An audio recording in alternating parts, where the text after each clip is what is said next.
Hello. It's time to have a terrible time and read Andy Ngo's book, which has been bad and is probably still bad and will be bad again. So we are talking about CHAZ today, apparently. Andy Ngo, noted expert on the CHAZ/CHOP. I will try to use CHOP. I know CHOP is the preferred term, the Capitol Hill occupied protest. I may slip up and say CHAZ because I like the word CHAZ. It makes me happy to say. I will do my best. No Patreon question today, so we'll get right into it with a couple caveats. One is that I am not a CHAZ expert either. I've done some research in preparation for reading what I'm sure will be a really enlightening chapter on this occupation, this anarchist jurisdiction. But I don't know a lot about it, so I might get it wrong. And if I do, let me know in the chat, and we'll figure it out. And the second thing is that I am not here to pretend that CHOP was a utopia, because from what I have read and from what I've heard from people who were there, it was not. That's okay. When you're trying to figure out alternative ways of being, sometimes it's not smooth. And this isn't going to be a CHOP apologist zone, so just a warning to people about that. With that out of the way, let's find out what Andy Ngo has to say about CHOP. I guess I should probably pour some whiskey for this. I did last time say that I wouldn't use whiskey when I was alone because I drink it too much. So obviously that's what I'm going to do tonight because I'm a liar. We are still drinking Larceny whiskey because Andy Ngo is a thief. It's very, very good. And this is not sponsored by Larceny, although it should be because I'm going to drink a lot of it. Let's go. Chapter 2, the world's newest nation. On June 8th, 2020, staff and officers of the Seattle Police Department, SPD, frantically loaded what they could from their East Precinct onto cars and a rented moving truck. The East Precinct is located in the heart of the Capitol Hill neighborhood in Seattle, a densely packed business and residential area popular with artists, leftists, and the city's LGBTQ community. For days, the neighborhood was marred by scenes of intense violence by rioters intent on overtaking the East Precinct, similar to what was done to the 3rd Precinct in Minneapolis. Weird passive voice, but all right. Night after night, hundreds of Antifa and BLM militants. Andy Ngo acknowledges that Antifa and BLM are not the same thing. This is a remarkable departure from last chapter in which there was only Antifa and BLM/Antifa. We have not yet gotten clarification as to what BLM/Antifa is, how they differ from Antifa, why BLM is considered anti. We don't have any answers. And it seems we're not going to get any this chapter either, since we're differentiating now. So anyway, militants, yes, lining the streets, throwing rocks, concrete chunks, and incendiary devices at officers, leading to multiple injuries. We do have a citation. What is your proof, Andy? It's the Seattle Police Department. They are involved in the conflict, and so I am less convinced by this, Andy, than you might like. I read an article earlier today, let's see if I can find it, in which I believe the only thing that was confirmed was that a candle was thrown, which is not the same thing at all. Stand by. Yeah, I'm going to share my screen real quick so that you can see the, see this one. Yeah, city council members on Monday. So this is the Seattle government, not like someone invested in the conflict, but city council members. Saying that it was pretty unclear whether the Seattle Police Department was being a fucking liar or not. So, but that doesn't matter because the Seattle Police Department said something. And if the Seattle Police Department said something, it must surely be true.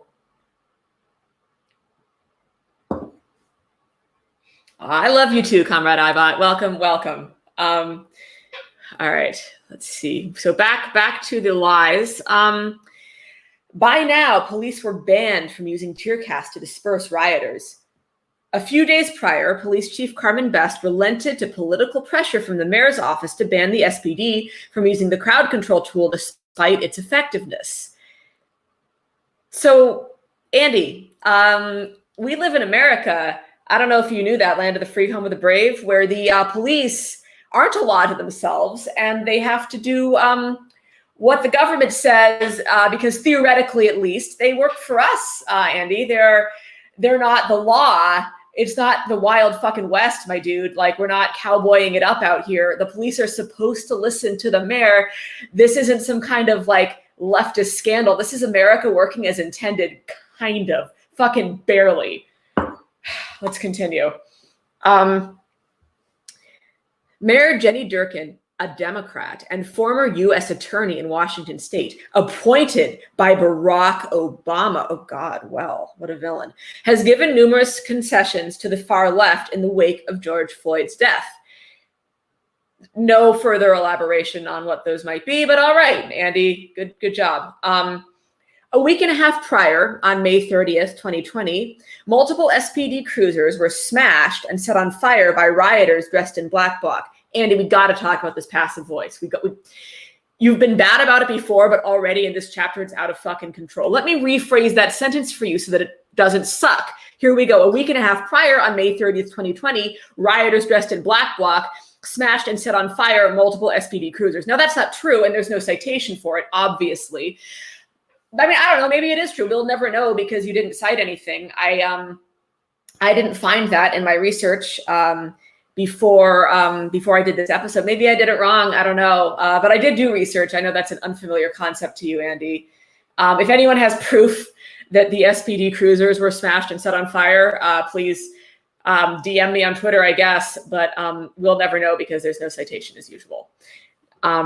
In the chaos, some of the rioters stole weapons, including AR-15s from the vehicles. There were no police in sight. This seems embarrassing for the police, but all right. Again, no citation. Harrowing footage recorded at the scene shows a security guard for a local Fox News affiliate charging in with his handgun to disarm one of the militants who stole a rifle. The unnamed Marine Corps veteran did this twice, successfully taking back the stolen rifles from two black bloc militants. No citation on this hero.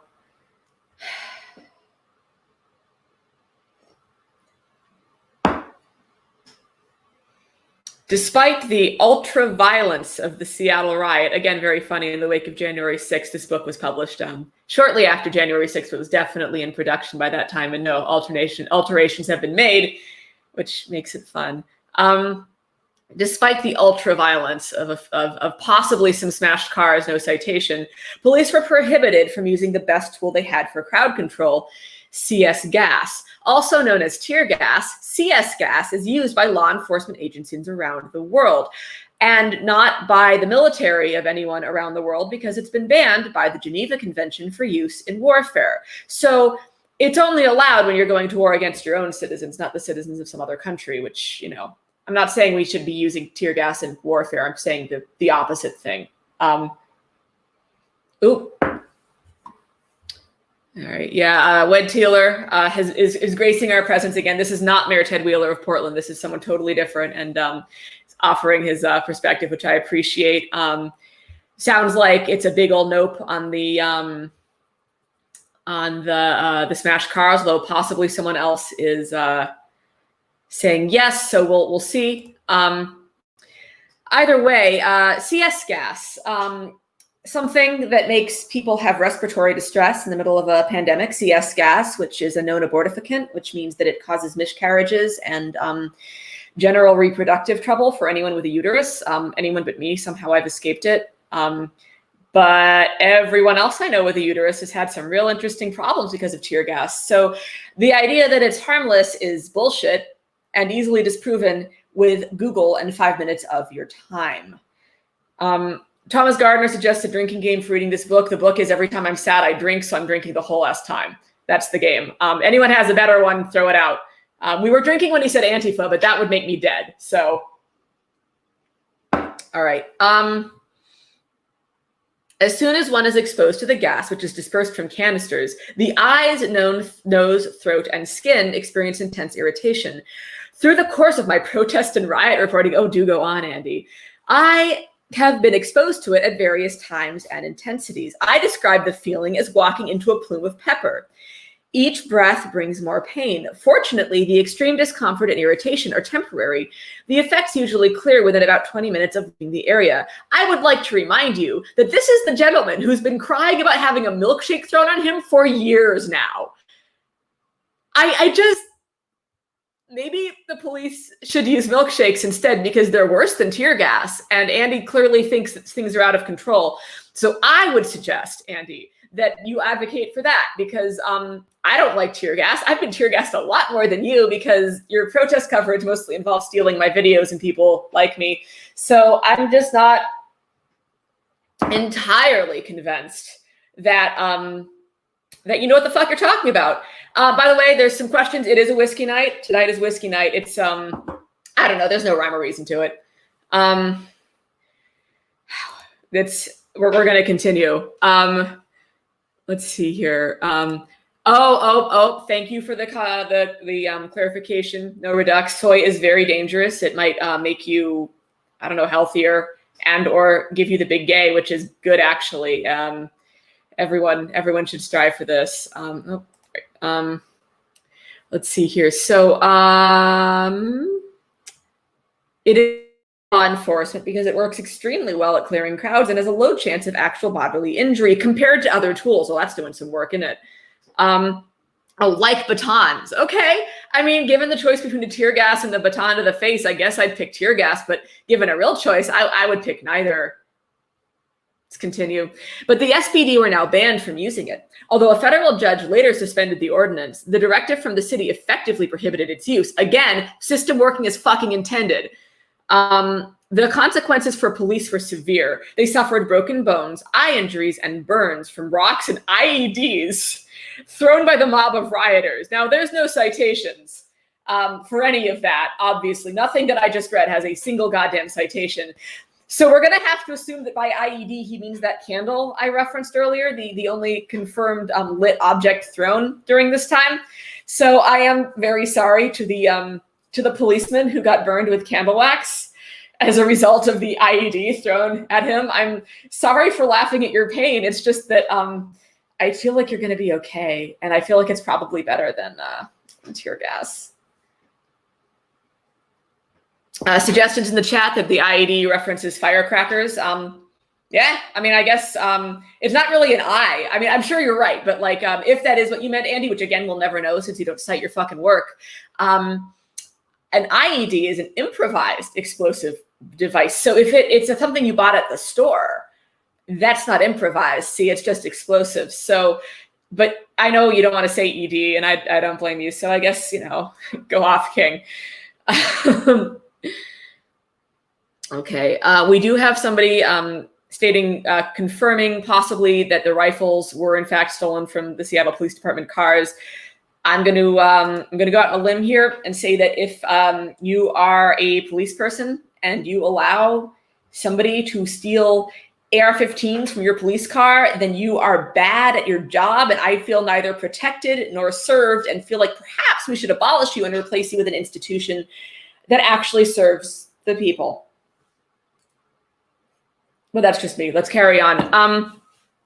No longer able to push back the nightly onslaught from black-clad rioters in Capitol Hill and facing pressure from the mayor's office to pull back, Seattle police boarded up and abandoned the East. Within hours, militant BLM and Antifa protesters declared ownership of most of the neighborhood.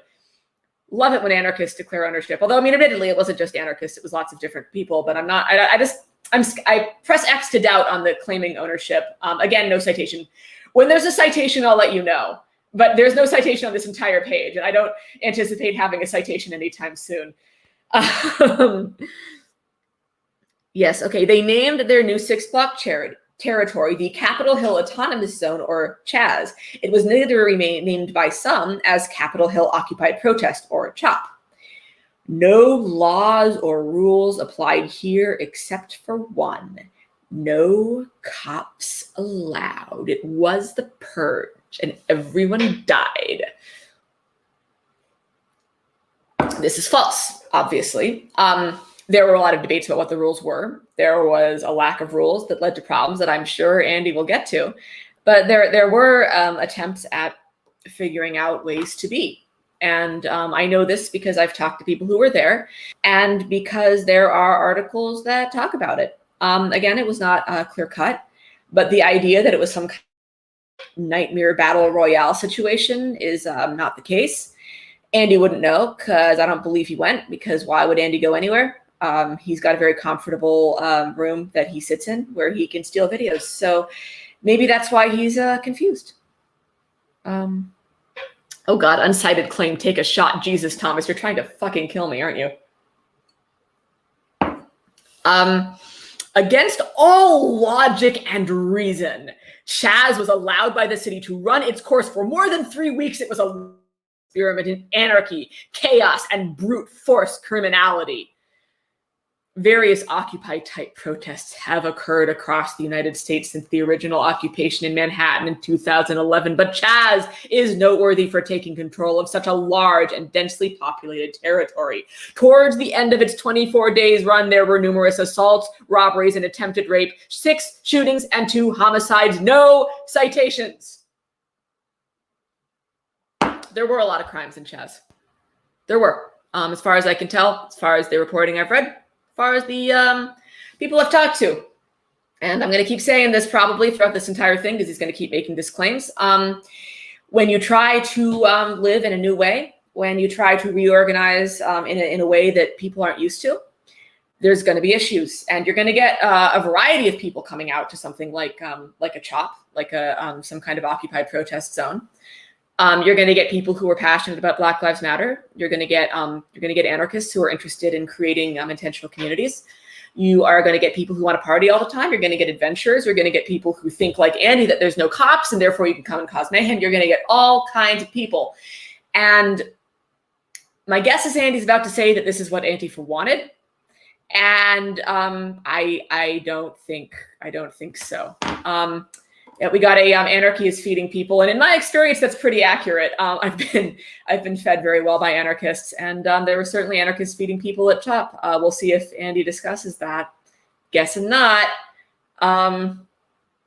Yeah, this is another really good point. This is going to come up later. That a lot of the violence was demonstrably from the right wing, and more others were questionable. So. Yeah, it's funny. A funny story. Like anyone can discredit a movement by just coming in and being violent, and then being like, "Oh, look at these violent people." Like, I mean, COINTELPRO is still real. So, again, not making excuses. There were legitimate problems at CHAZ, but it would be really unfair to do what Andy's doing here and imply that that was the plan all along. So, no laws or rules, just the one. No cops allowed. They put up a little sign like the "No Girls Allowed" sign in Calvin and Hobbes. Let's continue. When the SPD evacuated from the station on June 8th, 2020, masked protesters stole city properties, barricades, fencing, and more to create makeshift barriers. Gee, I wonder why people created makeshift barriers. Let's see if he mentions the attempted vehicular manslaughter thing. If he doesn't, we'll talk about it. Let's see if he does. I bet he doesn't.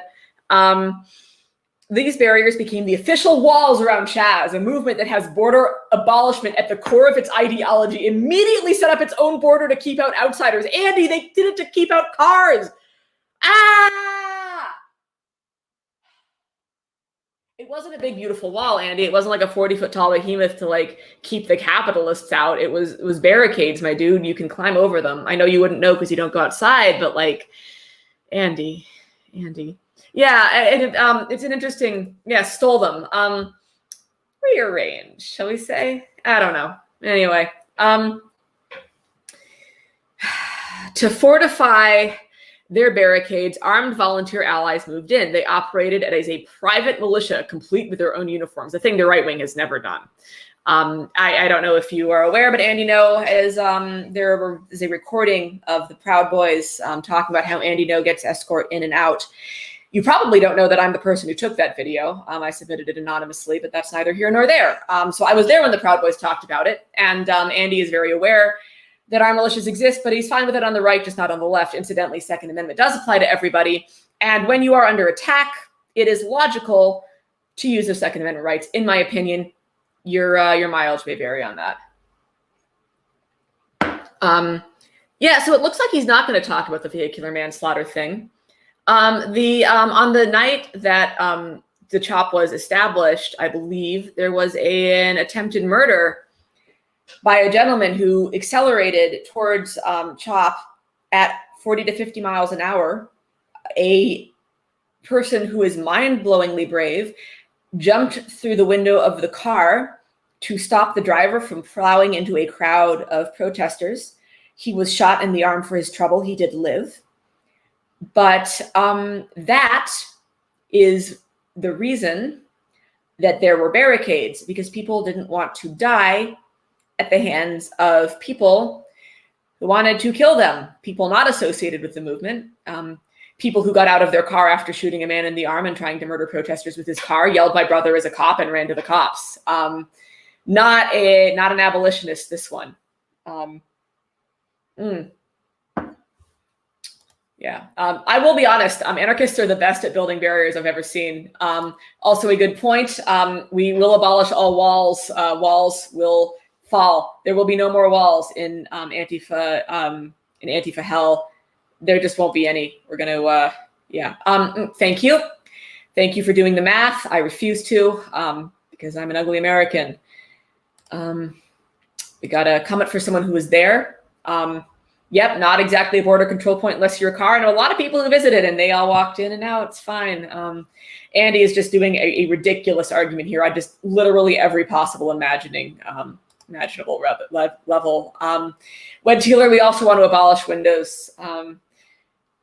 Lil Jon's song about "To the Window, to the Walls" will be outlawed in Antifa heaven. It will not be allowed. I hope nobody likes that song. I love that song. Let's carry on. Yeah, we need more people with guns at the CHAZ, tweeted Seattle anti-fascist. Citation! There's a citation here. It's going to be a citation to a tweet. Good job, Andy. There's somebody who tweeted a thing. It received hundreds of retweets. Many of those who showed up wore patches to signal they were part of the Puget Sound John Brown Gun Club. The far-left militia-type organization is named after radical slavery era abolitionist John Brown. Is he going to badmouth John Brown? Is that about to happen? Is he going to... Was John Brown in Antifa? Oh my God, the scandal. Just anti-Confederate. Antica? I don't know. Anyway, John Brown's a villain, clearly. Let's carry on. It is a regional offshoot of the Redneck Revolt, a far-left militia. Conservative investigative media group, Project Veritas. I'm going to read that again. I'm going to take a big drink and I'm going to read that again.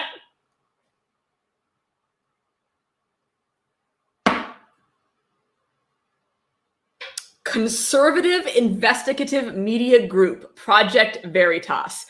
That is the biggest euphemism that has ever been used in the English language. In the history of language, there has never been a bigger euphemism. No citation, but I'm fucking right. That's incredible. Project Veritas, as I'm sure everyone in the chat knows, is just lies. They've never told the truth about anything in their life. They take video and then they edit it in a deceptive manner and then they release it and they say that it says something it didn't. And every single time they do it, it has been discredited. In no way is it a conservative investigative media group, except that they are conservative but they're not investigative. I guess there's media. So I guess really investigative is the word that I have a problem with. Yes, speaking of which, today is the day that, Shaved Ice, I'll get to you in a second. Project Veritas did get suspended on Twitter today, probably because the left is canceling them because of cancel culture, or because they're liars spreading misinformation using Twitter's platform, and Twitter's finally started to take that seriously. If it doesn't, it should, Shaved Ice. It should involve a little bit. If yours doesn't, what are you doing? I'm not trying to tell you how to live your life, but John Brown roleplay, oh my God, anything having to do with John Brown, frankly. He wouldn't approve, but maybe he'd adapt to modern sensibilities. Conservative investigative media group Project Veritas infiltrated the North Carolina chapter of Redneck Revolt in 2018. An undercover journalist caught the group preparing for revolutionary armed conflict, and there is a citation, and it's going to be to Project Veritas. Yes, it is. Okay, so the only serious citation we've had in like 2.5 pages, aside from a citation to a tweet that he just quotes outright, is to Project Veritas, a very serious journalist with a very serious book. Yeah, Project Veritas, Google it and just cry. Just Google and cry. They're they're comically laughable. I'm not saying it because I disagree with their politics. I'm saying it because they're bad at their jobs, or good at it, since their job is to lie. Anyway, yeah, so now we're talking about North Carolina for some reason. Let's keep talking about North Carolina for some reason. Revolutionary Armed Conflict. These groups provide volunteer armed security for Antifa and BLM events. In 2019, a member of the John Brown Gun Club carried out a firebombing attack on an immigration and customs enforcement facility in Tacoma, Washington. He was killed by police. I know he's talking about there. Not sure that was a John Brown Gun Club action or a Redneck Revolt action for that matter. I think that was a guy who decided to do that. ICE is bad, and that is all I'm going to say about that. It's also ironic that he has such a problem with people preparing for revolutionary armed conflict, since, as I continue to state and will continue to state, on January 6th of 2021, thousands of Trump supporters stormed the Capitol building and disrupted the electoral process in what could very accurately be called revolutionary armed conflict. So it seems like possibly Andy Ngo should be ashamed and shut the fuck up forever. Despite the group's link to violent extremism, its armed members were celebrated in the CHAZ for protecting the residents. Okay. On the first night, the police withdrew from Capitol Hill. Masked militants harassed and assaulted the press. Brandy Cruz, a reporter with local news station Q13, was accosted and hit with an umbrella. Trigger content warning for transphobic slur. I will do this when it's over. One of the people who surrounded her was Nicholas James Armstrong, a transsexual Antifa militant who uses the oh dear, oh boy, sorry, also dead naming. Yeah, who uses the pseudonym Nikki Jameson. Andy, that's not a pseudonym, that's I believe that is, well, we're just gonna go with that's their fucking name, Andy. That's their fucking name. I recognized Armstrong immediately because she had threatened me for months online, and at one point tried to rally people to my physical location when I was grocery shopping in Portland.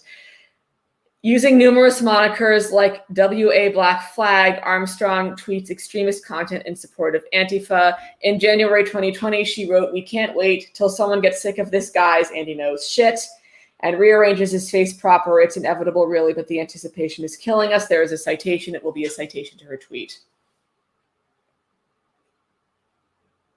We've got a side note that Brandy Cruz is terrible. I don't know anything about her. I do know that the people who tend to be asked to leave anti-fascist and Black Lives Matter actions do tend to, in my experience, be not great. The debate over whether that's a good tactic is one that we can have later. But regardless, there is no citation for what happened to Brandy Cruz. There's only a citation that somebody was mean to Andy Ngo online.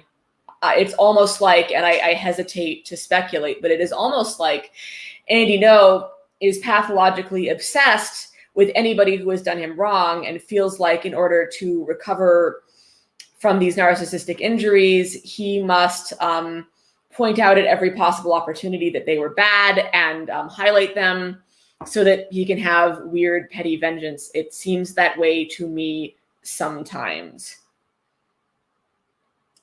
He's going to keep talking about Nikki. He's going to keep talking about Nikki Jameson for longer. That was not enough time spent on the person who was mean to Andy Ngo online. He's going to keep going, and he's going to keep calling her Armstrong. Even though I believe he states that her name is Nikki Jameson. In 2019, Armstrong was legally barred from owning dangerous weapons, including guns, in King County, where Seattle is. Jesus Christ. Look, I know that we're not doing the preposition rule anymore, Andy, but where Seattle is a hideous way to end a sentence, and I am ashamed of you. There is a citation. Oh, he cites himself. Andy Ngo cites himself as an expert on Nikki Jameson, whom he dead names in the headline of the article that he wrote that he cites. Andy Ngo, I don't trust you. I'm not going to check your citation. You're not a valid source. We are going to carry the fuck on.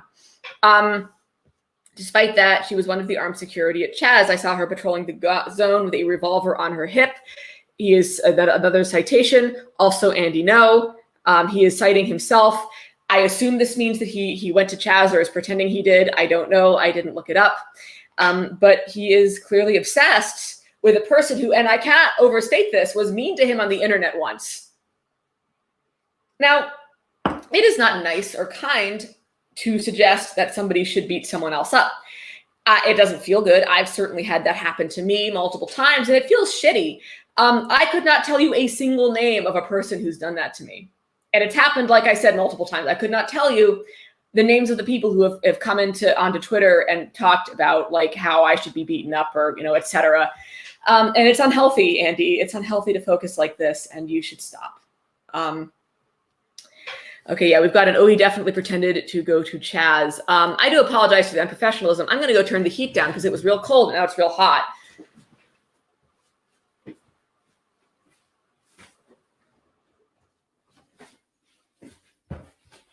I'm sure Andy Ngo would never do that in the middle of his streams. He's a professional, unlike me.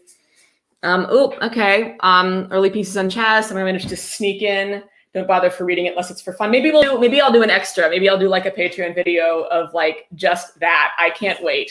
Thank you, Green Bam One. I'm sure it's delightful. I'm just remembering his Whitechapel, England piece where he basically described a very normal neighborhood in the UK as being overrun by the Muslims who were enforcing Sharia. So I'm sure it's great, and I can't wait to read it. Oh, he's going to talk about it. Ooh, oh boy. Content warning for extreme bravery on the part of Andy Ngo. This is great. Okay. In Portland, I made the decision to go to CHAZ. There's a lot of reporting one can do from a distance away, but at some point it requires being on the ground. Should do it more often than Andy. But I was scared, terrified actually. Ever since I was beat by Antifa in June 2019, one of the debilitating psychological consequences is anxiety in crowds. I had never suffered from enlachophobia, a fear of crowds, but everything changed after the Fire Nation attack. He didn't say that last one. He just said after the attack. I need a minute to just absorb that.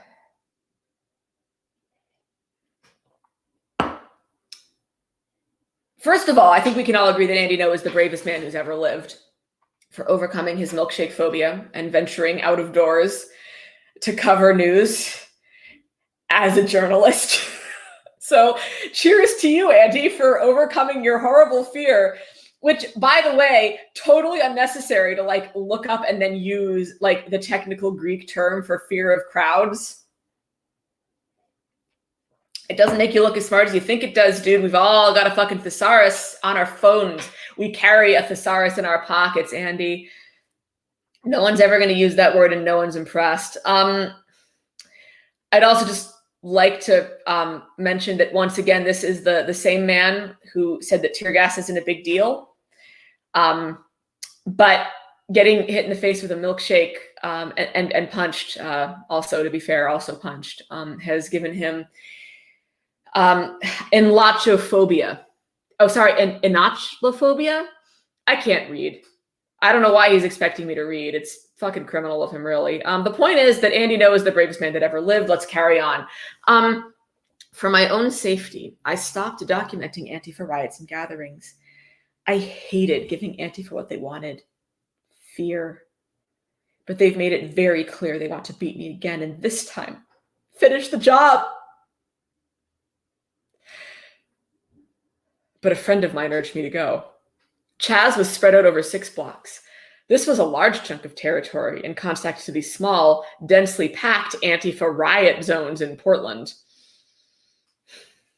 I'm really having trouble with all of this. Like, the goal of this is to make fun of Andy Ngo, but I don't think I can come up with a single thing to say that's more ridiculous than the shit he is saying right now. I just don't think I can do it. I would like to mention that Portland activists would, I think, be very, very pleased that you consider their packed Antifa riot zones even remotely analogous to CHAZ. Whilst the CHOP existed, Portland really wanted a CHOP of our own because we the city has a longstanding rivalry with Seattle, and it seemed like a shame that we didn't have a CHOP as well. So a lot of activists and Antifa / BLM Antifa wanted that to happen. So thank you, Andy, for stroking everyone's collective ego. We're gonna. Oh God! Oh, it just gets better. Oh my God! Oh my God! Oh, okay. I'm sorry. This is incredible. We're just gonna have to go for it, and like, I'm not even gonna make fun of it, because how? I'm gonna try. We're gonna try. All right. I thought about it and decided I couldn't live in perpetual terror. I packed up a small suitcase filled with random black bloc style clothing. Andy, if it's random, it isn't black bloc style clothing. It's not what the words mean. I'm sorry, I said I wouldn't. And departed for Seattle. When I arrived and made my way past one of the checkpoints, a few of the guards looked at me. My heart sank with every step I took. I knew that if I was interrogated and my cover was blown, I would receive no help from the police or anyone else. A source in the SPD had already warned me that they were instructed to stay out of CHAZ. I'd asked him, what if there's an emergency inside? He replied that the victim would have to come out or be brought out for help. And just as quickly as the guards looked at me, they looked away. I was fully masked up in black bloc in the summer heat, so they viewed me as one of their own. I walked farther into the fortress autonomous zone. A sign posted on one of the barriers read, "You are now leaving the USA."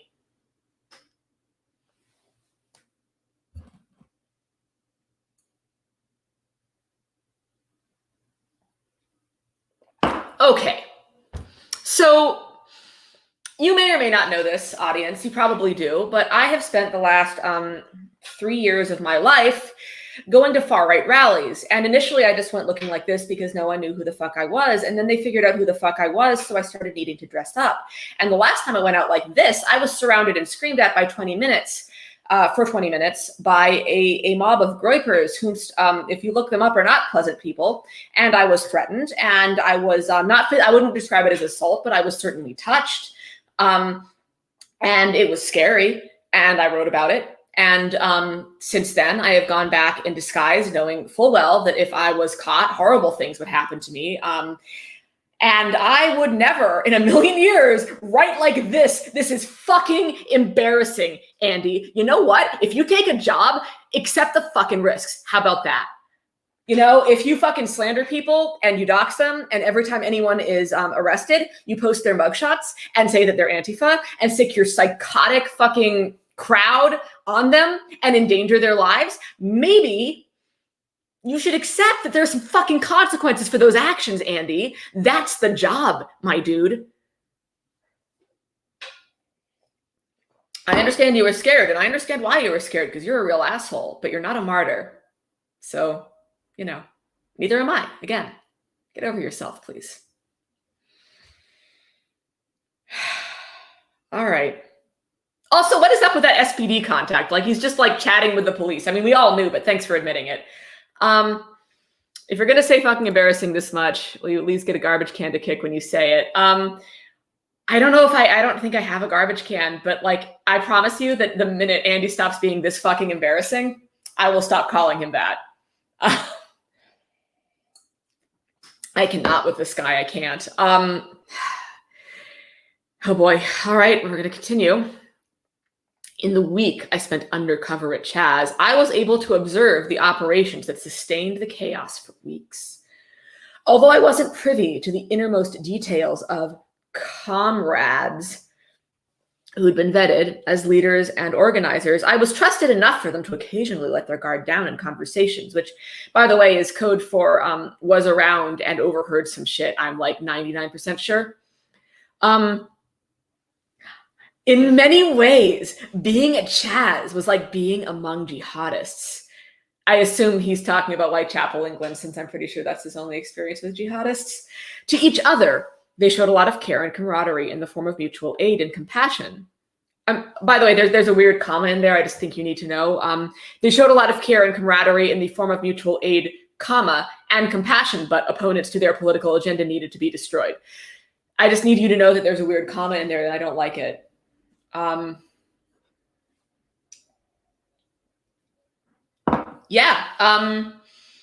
A human thing that humans do is they are they're nice to people that are on their side, and the people who try to kill them are resented or hurt them, or I don't think this is quite the own you think it is, Andy.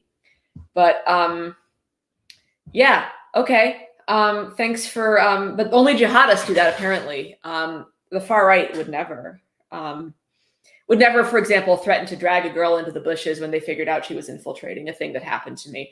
While there were many kinks in running their so-called autonomous zone, no running water was an issue in the middle of Seattle. What was clear was the dedication. What was clear were the dedication and training some of the organizers had for safety. That is a weird ass word, my dude.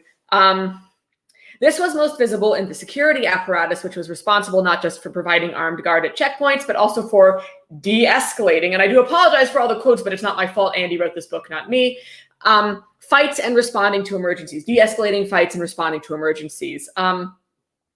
In short, they operated a lot like police, but without professional training or accountability.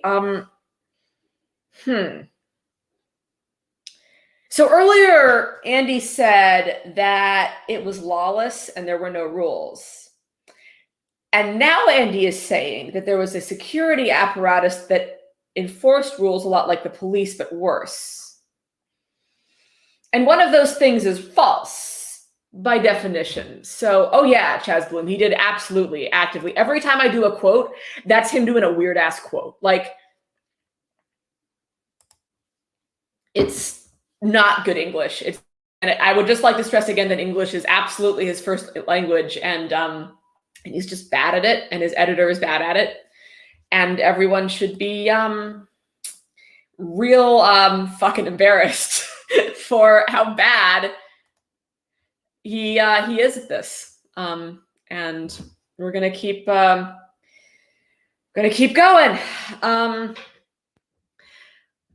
The head of CHAZ's security, at least for part of the time, at night, was a short female called Creature. Women is the term that we prefer. Female's weird. All the security volunteers used monikers when referring to one another. Okay, moniker. All right, weird choice. Pseudonym, code name. I don't know. All right, moniker. We'll go with it. She wore a white helmet to be easily identifiable in crowds. Creature and the rest of her team communicated using walkie-talkie type devices and earpiece. They were each assigned across various zones within CHAZ. Again, okay, weird passive voice, but not just weird, but like destructive. Assigned by whom? By Creature? Was Creature assigning the roles? You don't specify, and it's irresponsible. Some of them openly carried weapons like rifles, handguns, batons, or knives. When I saw Creature, she was responding to a health crisis of one of CHAZ's residents. That seems good, actually. On a street intersection just outside of one of the border checkpoints, an inconsolable screaming woman sat on the ground. CHAZ security wanted to move her so that their vehicle could pass through the road. In fact, these medical crises became quite common at CHAZ as vagrants and others flocked to the zone's tent encampment where free food was provided. And we have an acknowledgement that anarchists feed people, and or BLM militants / BLM Antifa / Antifa feed people meat. Another person had allegedly overdosed earlier in the week and was transported to a hospital by an ambulance. Andy, my dude, people have mental health crises a lot. You just don't see them because you stay inside most of the time. Like the houseless community, people who aren't houseless, all kinds of people from all kinds of walks of life have bad times. And when you have something like a CHOP where there's free food and where it's, a place where people who are houseless are welcome, then yeah, you're going to get people coming in and maybe having some crises. And that seems actually good that there are people who are willing to deal with that, because that's a real problem in our society. It's not a problem generated by CHOP. CHOP didn't create mental health crises. It just provided a place where people could go and have them and be treated with some fucking compassion instead of shot by the cops. Just fucking saying it. Let's Continue. Before Creature could get a handle on the screaming woman, she received another urgent call on her walkie-talkie. I couldn't hear what was said, but she promptly left the area to rush to another part of CHAZ. I tried following her, but she melted into the crowd. You're slow, Andy, you're slow. At nighttime, brawls between residents were common. Security often tried to act as mediators, but they were usually unsuccessful. Again, we talked about this earlier. Not a paradise, not a utopia. Problems. Not going to deny it. The security team's operating base was in the open-air eating section of the Rancho Bravo Tacos restaurant, where they had set up a large tent. The business seemingly allowed or tolerated CHAZ security to set up camp there in exchange for peace. So it's an interesting, completely baseless fucking speculation there, Andy. All right, cool. Assume the worst and don't provide any evidence. Why should you? It's worked for you so far. Signs posted all over the base declared no photos, no videos. A sign next to it listed Venmo names for cash donations for, quote, medical and food supplies. Another sign listed the contact information for the National Lawyers Guild, a far-left legal group that provides pro bono help for militant leftists and Antifa. Far-left group of lawyers doing law for free. I mean, it is pretty leftist to do law for free, I guess. Seems like... yeah. Okay, cool. National Lawyers Guild, famed Stalinists. We're going to continue. Though CHAZ claimed to have no rules, what quickly developed was a complex code of conduct that varied from area to area within the zone and even with the time of day. For example, those in the garden area, who were mostly white, needed to make sure they did not recolonize the space. Signs around the garden reminded people of this. There was even a separate garden for Black and Indigenous folks after concerns arose after there being too many whites in the area. The gardens featured residents' attempts at growing herbs and vegetables. Though freshly planted, most of the plants had wilted within a day or two. Andy, Jesus. The shade of it all. I mean, is it like a metaphor? Is it a metaphor you're using, or is it just like kind of hard to grow stuff? I don't know. I also obviously I don't know. I heard the gardens were pretty cool, but I wasn't there, to be fair. You were there and I wasn't. What do I know?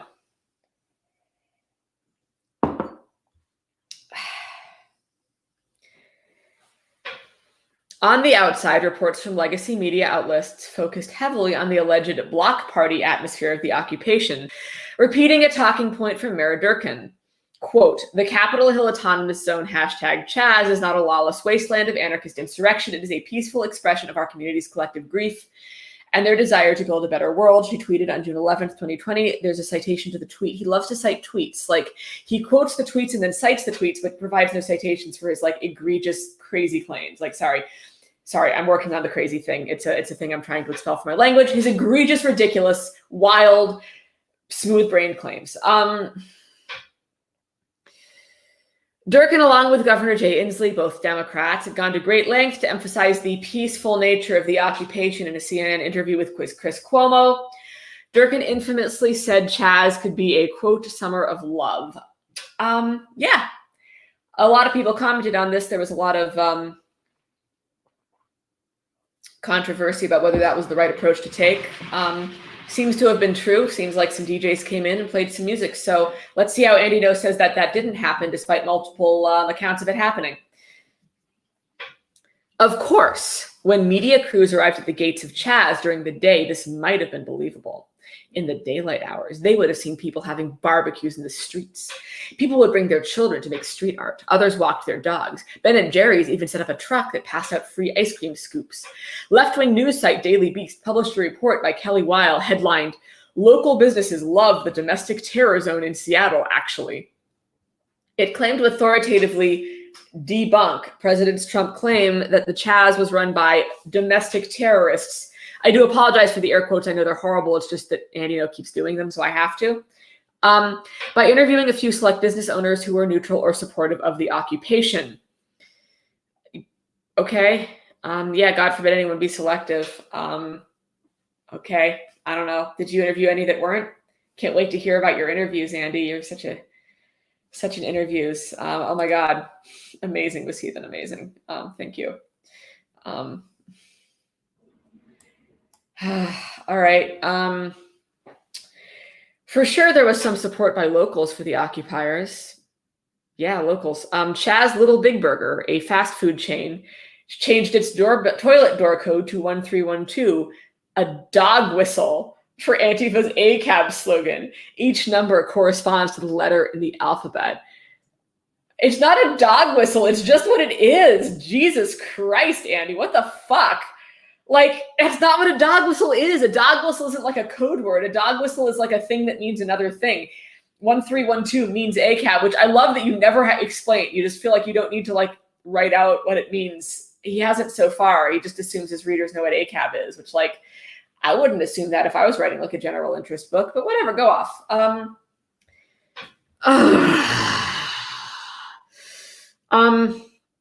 But many others, I would argue the majority, were silenced through fear and intimidation. No citation.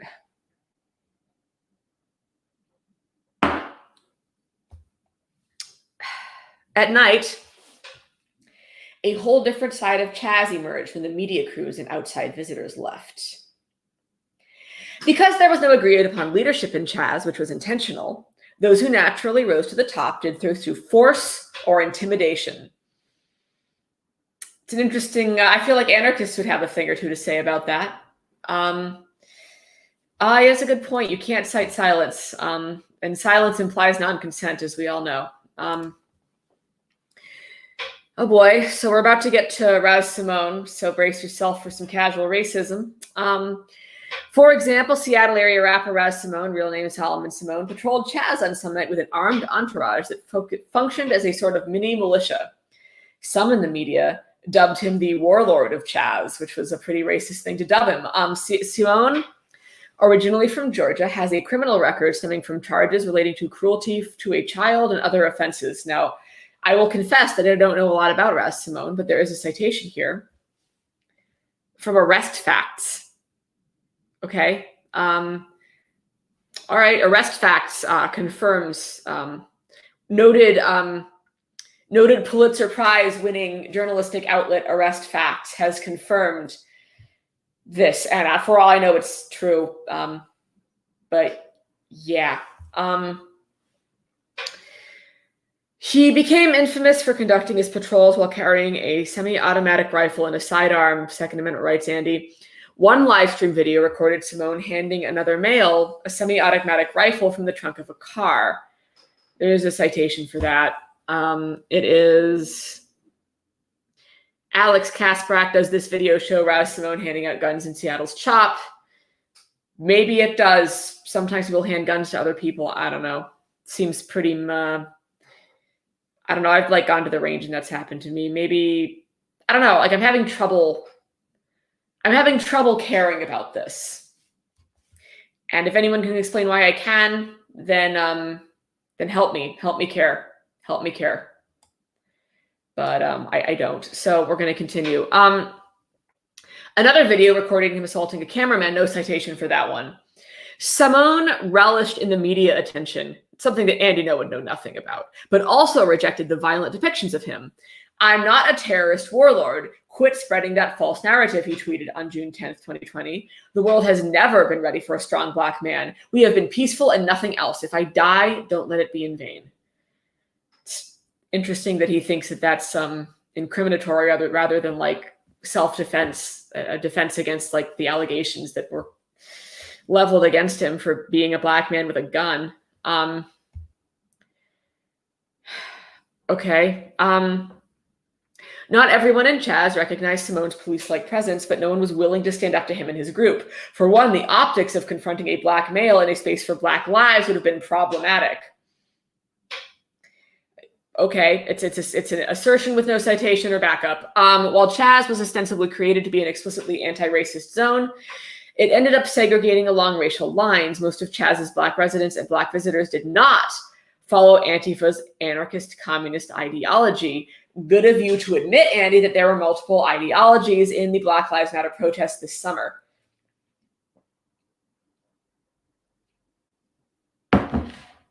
Finally, we're on page 40, and he's finally admitted there's some complexity to the movement. Good job, Andy. We're all proud of you. Some actively took issues with Antifa's destruction and vandalism of the space. The white anarchists and communist radicals mostly stayed together in their spaces. As for Simone's disputed leadership, there were severe consequences to those perceived as challengers or threats. Independent Los Angeles-based conservative journalist Kalen de Almeida recorded Simone and his armed crew having a meeting shortly after midnight in June. He was spotted filming with his phone by one of Simone's men. The men assaulted him and demanded he turn over his mobile device. When de Almeida refused, Simone's entourage tried to drag him to the security tent at the taco restaurant. De Almeida identified one of his assailants as DeJuan Young. Young later became one of CHAZ's shooting victims in a different dispute. He was never charged or arrested. There's a lot to unpack there. I don't know the facts of this matter. Something that people could research if they wanted to. I do know that if you're asked not to film and then you film anyway, it's pretty unrealistic to expect people to be chill with that.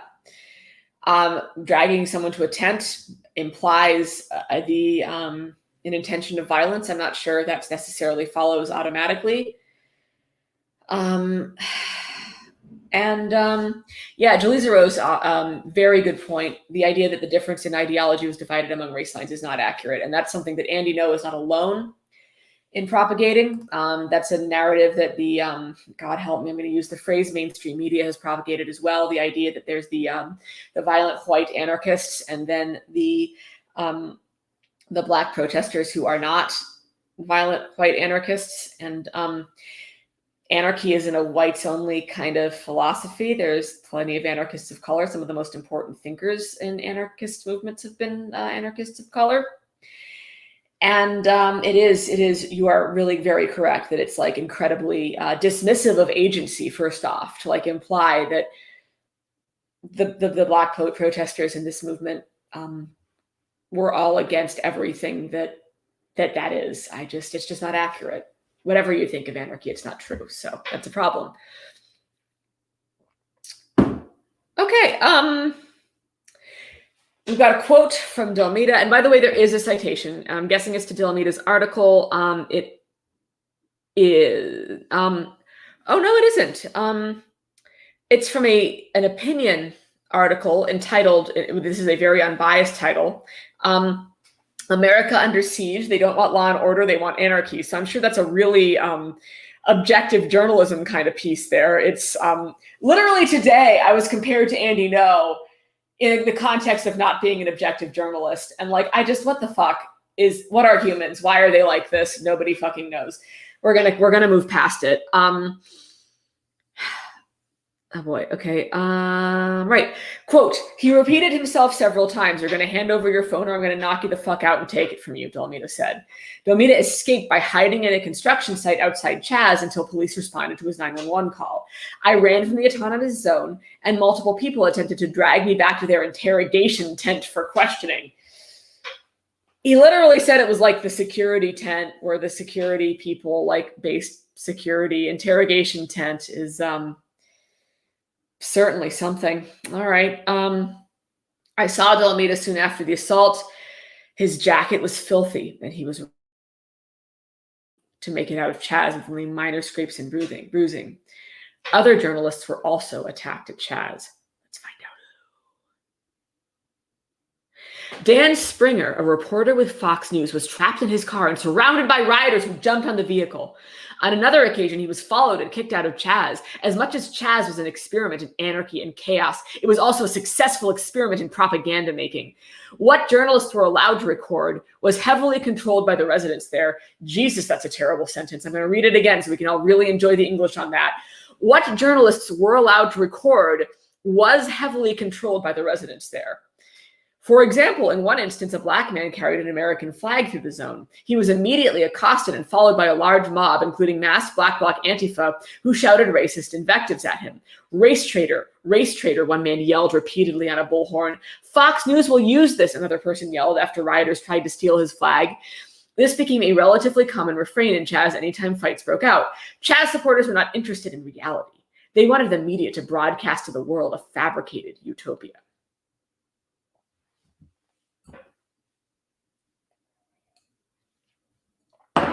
So a couple things.